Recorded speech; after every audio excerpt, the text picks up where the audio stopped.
পবিত্র কুরআনে বনী ইসরাইল অর্থাৎ হযরত ইয়াকুব আলাইহিসসালাম এর সন্তানদের সম্পর্কে বহু স্থানে আলোচনা করা হয়েছে।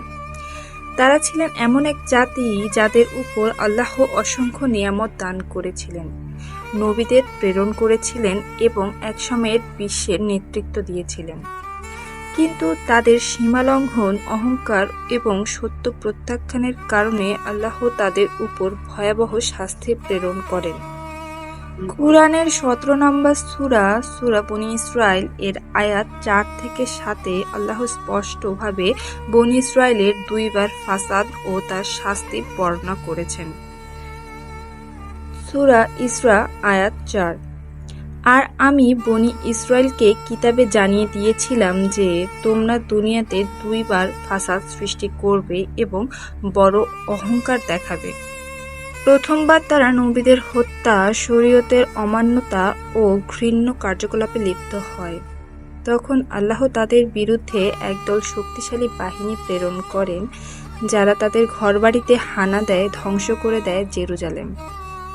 ইতিহাসবিদদের মতে এটি ছিল ব্যাবিলনীয় শাসক নেবুখাদনেছরের আক্রমণ, যখন জেরুজালেম ও বায়তুল মুকাদ্দাস ধ্বংস হয়। এরপর আল্লাহ তাদের আবার সাময়িকভাবে সুযোগ দেন, ক্ষমতা দেন, সন্তান সম্পদ দিয়ে তাদের শক্তি বৃদ্ধি করেন। আবার যখন তারা সীমালঙ্ঘন করে তখন আল্লাহ তাআলা বলেন, সূরা বনী ইসরাইল আয়াত ৭, আর তারা মসজিদে প্রবেশ করবে যেমন প্রথমবার করেছিল এবং তারা যা কিছু দখলে নেবে তা ধ্বংস করে দেবে।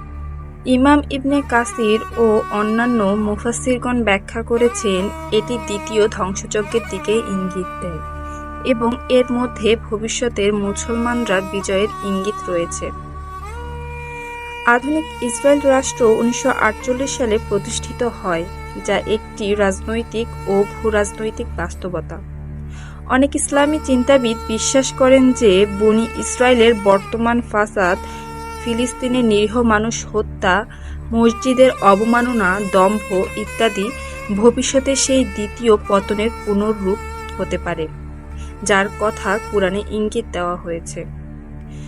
পবিত্র কুরআন আমাদের শিক্ষা দেয় যে জাতি অন্যায় ও অহংকারে লিপ্ত হবে, আল্লাহর পথ থেকে বিচ্যুতি হবে, আল্লাহ তাকে শাস্তি দেবেন। বনী ইসরায়েলের ইতিহাসে শুধু তাদের জন্যই নয়, বরং মুসলমানদের জন্য একটি বড় শিক্ষা।